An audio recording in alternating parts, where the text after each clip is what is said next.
Bienvenue au bulletin d'information de la télévision rwandaise. Tout de suite, voici le sommaire. Le président de la Cour suprême en Sierra Leone, Desmond Babatunde Edouard, est en visite de travail au Rwanda. Son homologue du Rwanda, le Dr Faustin Nziyayo, l'a reçu ce matin en audience.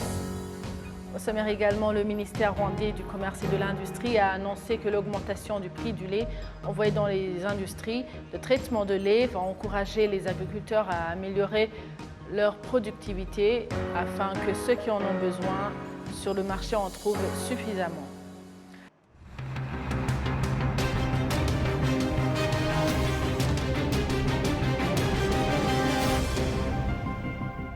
Bonsoir et bienvenue à l'actualité de la télévision rwandaise avec moi, Amandine Dikumasabo, à la présentation. Le président de la Cour suprême en Sierra Leone, Desmond Babatunde Edouard, est en visite de travail au Rwanda. Son homologue du Rwanda, le Dr Faustin Nziyayo, l'a reçu ce matin en audience. Le président de la Cour suprême de la Sierra Leone indique que le but de sa visite est d'apprendre de l'expérience du Rwanda en tant que pays qui réalise une grande accélération dans le développement, particulièrement dans le secteur judiciaire. Ku ruhande rwabo baje cyane cyane kureba uko inzego z'ubucamanza Ils sont venus voir comment fonctionnent les organes judiciaires du Rwanda et la façon par laquelle ils sont organisés parce qu'ils ont un problème particulier concernant des procès relatifs à la fiscalité. Le président de la Cour suprême en Sierra Leone a notamment dit qu'il voudrait voir comment ces procès portant sur les impôts sont jugés, des procès de fiscalité relevant du droit civil ou de la magistrature assise. Nous allons discuter avec eux et leur parler de la façon par laquelle nous traitons ces procès relatifs à la fiscalité. Ils visiteront également la Haute Cour de commerce parce qu'elle est parmi les tribunaux qui se chargent des problèmes de fiscalité, mais au niveau de droit civil, parce que ceux relevant de la magistrature assise sont traités par les tribunaux ordinaires, depuis les tribunaux de grande instance jusqu'à la haute cour, selon que les parties concernées souhaitent interjeter appel. C'est donc le souci de voir le fonctionnement de certains tribunaux pour voir s'ils peuvent les aider à trouver des solutions aux procès relatifs à la fiscalité et plus en général, c'est pour que nous parlions de l'usage de la technologie dans le déroulement des procès. C'est un domaine dans lequel le Rwanda a acquis une certaine expérience et eux aussi voudraient voir comment cette technologie nous aide, surtout dans l'accélération du travail pour rendre justice à temps. Ils vont donc voir comment cela se fait pour qu'ils puissent procéder à la réforme de leur système judiciaire. Mu guca imanza cyane cyane twihutisha gutanga ubutabera nabyo rero bazabireba noneho barebe uko byabafasha nabo kugira ngo bashobore kuvugurura imitangire y'ubutabera mu gihugu cyabo. Des chercheurs en matière de l'énergie en provenance de différents continents participent à Kigali à une conférence de 5 jours où ils examinent ensemble le problème d'un grand nombre de ménages en Afrique qui n'ont pas accès à l'électricité et ceux qui en ont, c'est à un prix exorbitant et qu'il s'agit d'une énergie polluante. Le point avec Hassim Youssouf. Environ 500 millions de ménages en Afrique n'ayant pas accès à l'électricité, le problème du changement climatique qui provoque l'assèchement des rivières où des barrages électriques sont construits et la hausse excessive du prix des produits dérivés du pétrole au marché international, tels sont les problèmes auxquels les participants à cette conférence essayent de trouver des solutions. Le professeur Barry Round, professeur à l'université Carnegie Mellon Africa, qui a conjointement organisé cette conférence avec l'université du Rwanda, indique qu'en tant que chercheurs, ils peuvent éclairer le continent avec de l'électricité.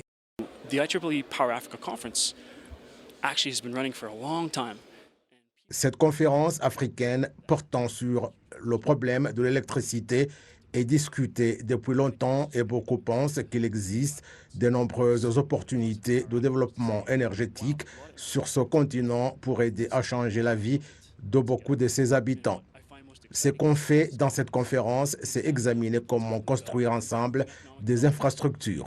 Dans cette réunion, il y a un groupe qui examine la technologie dans les zones rurales et le niveau de coopération dans le développement entre les pays. C'est pourquoi nous l'avons appelé Power Africa, parce que nous pensons que nous pouvons fournir de l'électricité à ce continent et exploiter les opportunités qu'offre l'électricité en Afrique. Turn all the lights, turn on all the productive uses of energy here in Africa.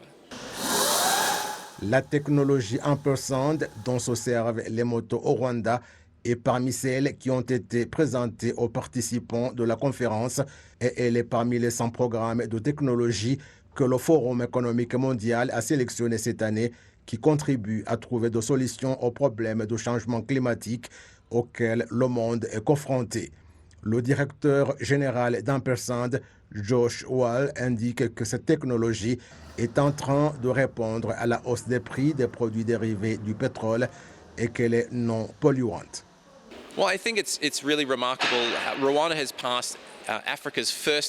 Pour le Rwanda, c'est intéressant car c'est un pays qui a fait un grand pas en Afrique en mettant en place une politique qui facilite ceux qui veulent investir dans ce secteur comme nous, et le Rwanda est déjà connu au niveau mondial pour les facilitations qu'il accorde à ceux qui veulent investir sans corruption.